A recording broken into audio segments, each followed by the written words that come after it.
Salutations férus de prospection spirituelle, où que vous soyez sur cette magnifique planète qu'est notre Terre.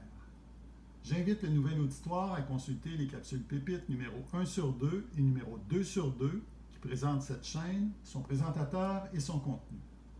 Ces informations vous seront utiles pour apprécier à sa pleine valeur la présente capsule pépite et toutes les 36 autres de la série sur la vie.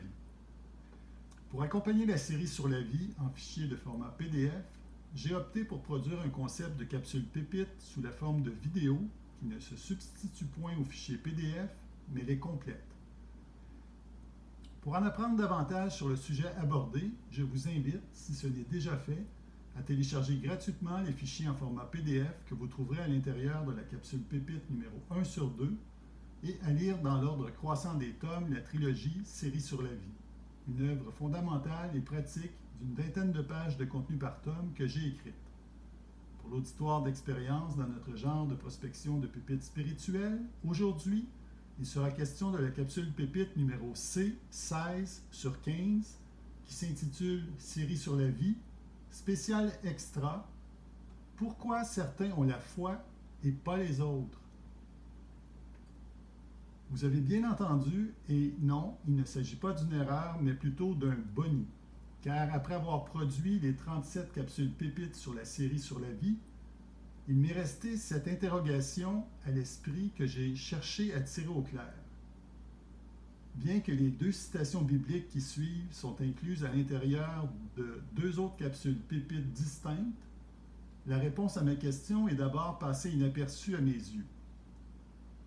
Cette réponse m'apparaît être très intéressante et instructive, et c'est pourquoi je souhaite la partager avec vous, mon distingué et précieux auditoire. Donc, pourquoi certaines personnes ont la foi et pas les autres? Cette question est à la fois capitale et mystérieuse. Nous sommes intéressés par la vraie réponse et non pas par les clichés spontanés qui ne fournissent pas de réponse, mais seulement l'apparence d'une réponse et qui ne nous apportent rien. Comme personnellement, j'ignorais la vraie réponse à cette question extrêmement importante, demandons à deux experts, visiblement inspirés par le Saint-Esprit, Saint Jean et Saint Paul, qui nous expliquent, encore aujourd'hui, en 2024, ces vérités vieilles d'au moins 2000 ans. Et l'apôtre Saint Jean d'expliquer. Distinguer les vrais prophètes des prophètes de mensonges. 1 Jean, chapitre 4, versets 1 à 6, et je cite. « Mais attention, mes chers amis, ne vous fiez pas à n'importe quel esprit. Mettez les esprits à l'épreuve pour voir s'ils viennent de Dieu, car bien des prophètes de mensonges se sont répandus à travers le monde. Voici comment savoir s'il s'agit de l'Esprit de Dieu.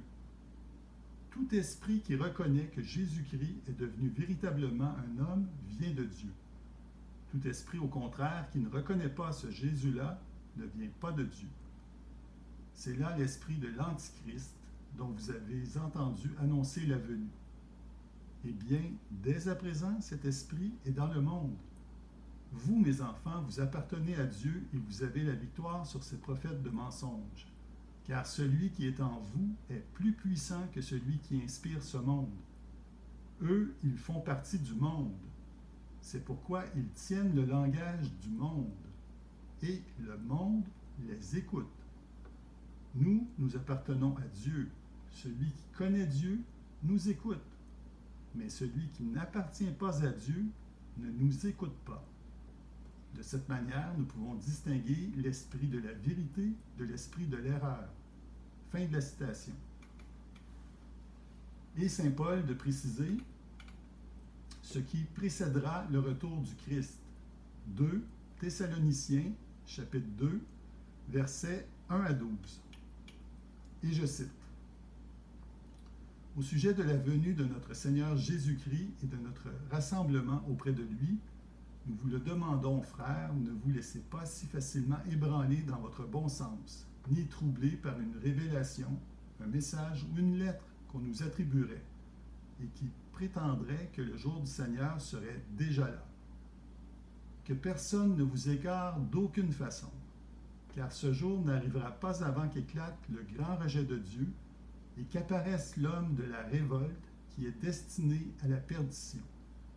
L'adversaire qui s'élève au-dessus de tout ce qui porte le nom de Dieu et de tout ce qui est l'objet d'une vénération religieuse. Il ira jusqu'à s'asseoir dans le temple de Dieu en se proclamant lui-même Dieu.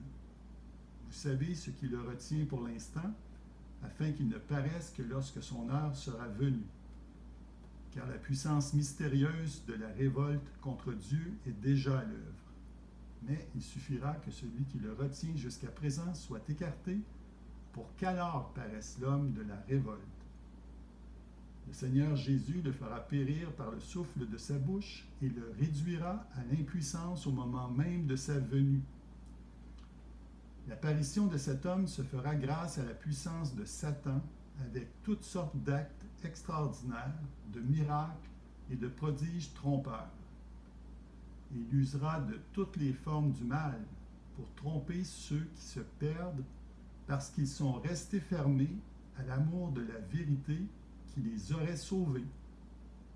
Voilà pourquoi Dieu leur envoie une puissance d'égarement pour qu'ils croient au mensonge. Il agit ainsi pour que soient condamnés tous ceux qui n'auront pas cru à la vérité et qui auront pris plaisir au mal. Fin de la citation.